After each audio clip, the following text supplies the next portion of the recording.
Hey gang, welcome to another episode of Value Added, the real estate podcast. On today's episode, we're chatting with Matt Engle. Matt is a Columbus, Ohio-based real estate investor.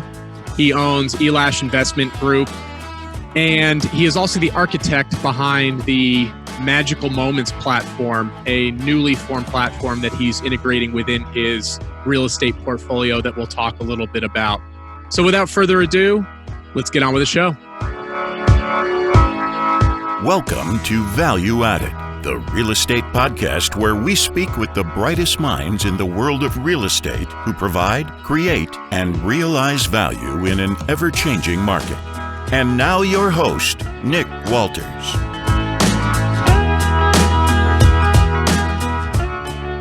Thanks for coming on. We appreciate it. Oh, thanks for having me. I'm excited. Yeah, we're gonna dig right in. We're live. You're based in you're in the Midwest, right? Yep, Columbus, Ohio. Columbus, go Buckeyes. Did you grow up an Ohio State fan? Are you from there? I am. I grew up in Columbus. I went to Ohio State. I moved away for a job after college, but I'm back now. Nice. Yeah, I've heard great things about Columbus. You probably hear all the reports. The migration is going south, and I think everybody is aware of that. But there are a few Midwest towns that are cities that are very very desirable for investors. Columbus being one of them. Columbus, Indianapolis, Kansas City. Yeah. But you're a multifamily investor. Are you guys involved in the Columbus market? We don't own anything here yet, but that's our next target. Cool. For sure. Yeah, let's dive right in. So tell the listeners a little bit more about your background and how you got to where you are today. Sure.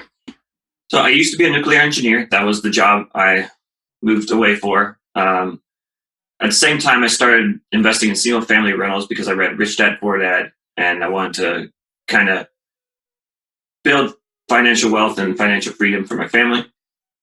About 3 years into doing that and being a nuclear engineer, one of my coworkers at the power plant actually passed away just a month before he was going to retire.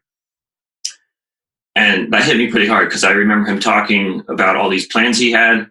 He was going to go travel with his wife. They were going to do all these things. And, why? It's hard. Why do you have to wait? Right? So then I had the realization that I can take real estate and I can use it to directly enhance the lives of others.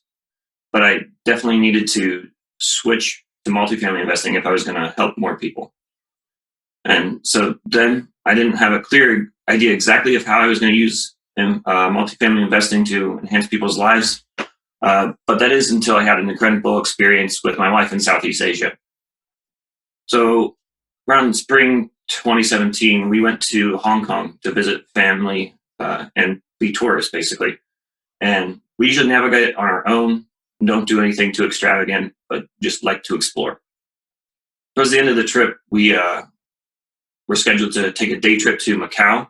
Macau is a former Portuguese territory. It's now the Las Vegas of Asia. There's casinos, there's nightlife, there's history, all kinds of things. So we were excited to explore. On the day of the trip, we were supposed to meet at the ferry dock at 8 a.m. to make the boat. And for bad timing or whatever reason, failure to navigate Hong Kong, I don't know. But we got stuck in the subway. And we finally got to the ferry dock with what seemed like seconds to spare. And then suddenly everything changed. We met my wife's aunt, and then were escorted around this barricade into a private section of the boat. This was the nicest ferry I'd ever seen. There's just everything is extravagant. It's just overcome with the grandness of it, right? So the trip to Macau was like 1 hour or so, but the whole time we were treated to food, breakfast. We got to just pass the Hong Kong skyline, see the Macau skyline. There were a bunch of lush islands in between. And it was totally awe-inspiring. And finally, when we arrived in Macau, the bus was there and we had a private guide take us all around the island and show us pretty much all the stuff you'd want to see. And that was amazing. And then we finished up at Macau's premier show is the House of Dancing Water. It's kind of like a Cirque du Soleil show, but I don't know, with water and stuff. it was similar to the Bellagio in Las Vegas, right? It's everything is synced to music, and it's a big show, right? Yeah. Anyway, and it was really awesome. But as I looked back on that day, I tried to figure out why it made such an impact on me. And in doing so, I discovered not only that why that moment, that day seemed magical, but also that you can create these kind of moments on purpose, and you can create them. And so I figured out that you can create a magical experience, a magical moment in just 4 steps. The first one is elevate the sensory appeal. 2 is raise the stakes. 3 is break the script. So in psychology, the term script is how people expect a situation to unfold. And then 4 is connect with others. So hitting those first 3 and doing it with other people, you share a synchronized connection, a special bond with those people. And so that makes the moment even more impactful. So the key is to creating magic is using all those 4 steps in one moment. It's an easy recipe, but it's really hard to put into practice because it's generally no one's job to create these moments, and they can often be delayed or watered down. So that's kind of how our resident experience program was born. We were going to use this special recipe and create magical experiences for our apartment residents. So just that one moment in time when you were visiting family in Asia, that one moment in time really molded or was the foundation for what you've been building up to this point. Yep. That's pretty cool. So what steps have you taken since that moment? What steps have you taken to get your business to where it is today? So since that moment, we have done a lot of networking. It took me several years to figure out from that moment how to actually create those magical experiences. But in the meantime, I knew I had to become a multifamily investor to make this work. And so I started learning, I started networking, went to all these classes, bought a bunch of books, listened to podcasts all the time. And finally, we did our first deal in October 2019. It was a 156 unit in Indianapolis. And we partnered with another experienced operator to kind of get in on the deal and learn the ropes. And we also passively invested in a couple other properties and kind of learned what it's like from the passive investor side. So we have experience on both sides. And so how did you make the decision that in order to scale your vision of giving people a platform for these magical moments, why did you target multifamily investing? When I was investing in single family homes, that was a long process. It was hard to scale, and you only get really one resident per property, basically. With multifamily investing, you can affect your investors, and then you can also affect all your residents. So we felt that multifamily investing was the best way to go because we can teach these investors how to create these magical experiences in their own lives, and then also create magical experiences for the residents while they're living at our property, thus making the property operate better and giving higher returns for the investors, make more money. They can free their time and create even more moments for themselves. So let's talk about the 4 pillars to give somebody these magical moments. Walk us through the 4 pillars again. Yeah. So the first one is elevate the sensory appeal. So that's just like adding different aspects to the area, the experience, that you can smell, taste, touch, etc. So, for instance, you can pump in a scent that's nostalgic for a particular person, or you can provide a meal that's really meaningful, or just create different sensory overload Yeah. that will remind somebody of a special moment back to their childhood, right? Yeah. And so what we do at our properties is we send out a survey prior to move-in. It kind of, it's just 5 questions, but it basically gets down to what is their script and what is meaningful to them. So that kind of helps us specify what kind of sensory appeal we want to do, what kind of things are we going to do to break the script, etc. So number 2 is raise the stakes. That's adding a little bit of productive pressure, like a game or performance. Like when I went to Macau, we had to be at the dock at 8 a.m. So that's kind of raising the stakes. If we didn't make it to the dock on time, we'd miss the boat and none of that would have happened. Third one's break the script. So basically violating how people expect a situation to unfold. So that's like, say the apartment resident, their script is, they don't usually get good interaction with management. They feel neglected. They feel that things don't get fixed, whatever. So for instance, one thing we would do to help that is when they first move in, we create that first moment. We would have the on-site manager meet with them, talk to them, connect with them, get to know them, and kind of show them the ropes. Here's how to do everything. Here's the place of maintenance order. Here's kind of the welcome package we have done, and then kind of walk them through the rest of the moment. And then the fourth one is connect with others. Basically, like it sounds, it's combining those first 3 and getting people involved with it. So on-site manager, the resident, maybe the resident's family. For instance, if one of the residents' meaningful memories is that they grew up in Jamaica and they have family and friends there, we could figure out who they are, get a Zoom call kind of going on if they can't actually fly in, and then kind of get them involved and connected that way. Cool. I like this a lot.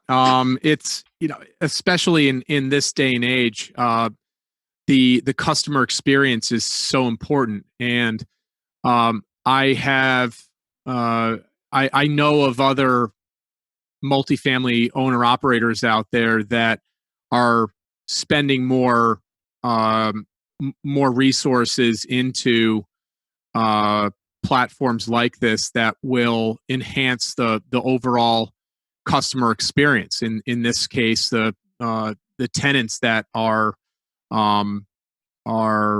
living at your properties. How are you able to establish this method of giving your tenants the best experience possible? So right now we're piloting it at our Indianapolis property, the 156 unit, and so far we've sent out the surveys. We haven't gotten any back yet, and we're right now brainstorming ways of trying to get them to be incentivized to actually submit the surveys. Right, kind of what we're thinking is, they don't know what to expect. They don't know how this is going to go. Traditionally, this has not been done. So what we're developing now is a kind of gamification of the whole process. So like level 1 is for them to submit the survey. Level 2 is for them to post about their experience after we provide it to them. Level 3 is, create a moment for their friends and family. And level 4 is create magical experiences for 10 random people. And then that each level would give them a different kind of prize. Cool. Tell us a little bit about your current portfolio, and what you have in the pipeline, and talk a little bit about your criteria, what you guys are looking for in this market. So right now we have the 156 units that we're co-sponsors on in Indianapolis. We have a passive investment in 136 units in Fort Worth, Texas, and a 420 unit passive investment in Fort Lauderdale, Florida. Now, they're all over the place, and they've kind of been affected by COVID in different ways. But right now, we're looking at Central Ohio, Dayton, Cincinnati, Indianapolis, and Kentucky as well, and looking for 75 plus units. And asset class, are these workforce housing, class C, B minus assets? Is that what you're focused on? Yeah, generally B and C assets. Mm-hmm. And your current project in Indianapolis, you co-sponsored that. Tell us a little bit more about how you met your partner in that deal, and how your skill set, their skill set complement one another, and if you have any plans to continue the partnership down the road in other acquisitions. Yeah, so I met that partner at the Columbus Multifamily Investors Meetup. It was actually my own meetup. When I came back to Columbus after I moved away, I was looking for the multifamily meetup to join, and I couldn't find one. So I messaged all my contacts on the various Facebook groups for multifamily investors, and about 5 people were local and they lived in Columbus and were interested in meeting up once a month. And so we met the first time at a World of Beer in a cold January night, and that partner was actually there at that first meetup, and then we continued to see each other regularly after that and kind of build a relationship over a year and a half. And he found a deal, and he's like, "Do you want to partner on it?" And we're like, "Of course." And so our role is basically to raise some of the capital and then help execute the management. And with regards to capital raising, how much capital did you have to raise for that first deal, and who were your target investors? Our capital, we were trying to raise 500K. We ended up only just shy of 100K. A lot of our key investors didn't ultimately commit. And that was a great learning experience for us. The project was under contract for 5-6 months. It took us a really long time to close. And some of the investors that we were counting on either made other investments because we were taking too long, or they just didn't feel comfortable with us not leading, which was a surprise to me. If we were leading it, they would have invested. However, we negotiated with our partner that he's the more experienced one. He should take the main lead. Before we conclude this episode, any other points that we haven't discussed regarding your Magical Moment platform or your multifamily acquisition platform that we haven't already discussed? Yeah. So look, right now we're looking to complete the pilot program. That'll tell us really what the real return on investment is.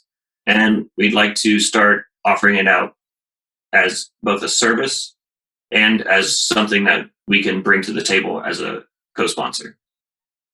This great. And the property management firm that you're working with in Indianapolis, what sort of role are they providing in this pilot launch? They're providing a lot of insight. They're providing basically a sounding board and experience to how things usually work and how what we're doing is going to change that. And so we talk a lot to make sure we're all on the same page, make sure everything logistically will work. And it's great because the management company is owned by my partner in that deal. Great. So it's a lot easier to get them on board with your vision. Yeah. Cool. Listen, this is all really good information. I appreciate you sharing with us. We're going to get into the last segment called the hard-hitting questions. These are the questions that we ask every one of our guests. I always like to start off with, what is your why? My why is going back to when that coworker died, right? I'm trying to enhance the lives for people before it's too late. And ultimately, it's, can I enhance the lives for as many people as possible? And it's just seemed to fit the bill. That's great. I like that. Is there a recent book or another piece of media that you've consumed that's provided significant value to your life or your career? Yes, it's The Power of Moments by Chip and Dan Heath.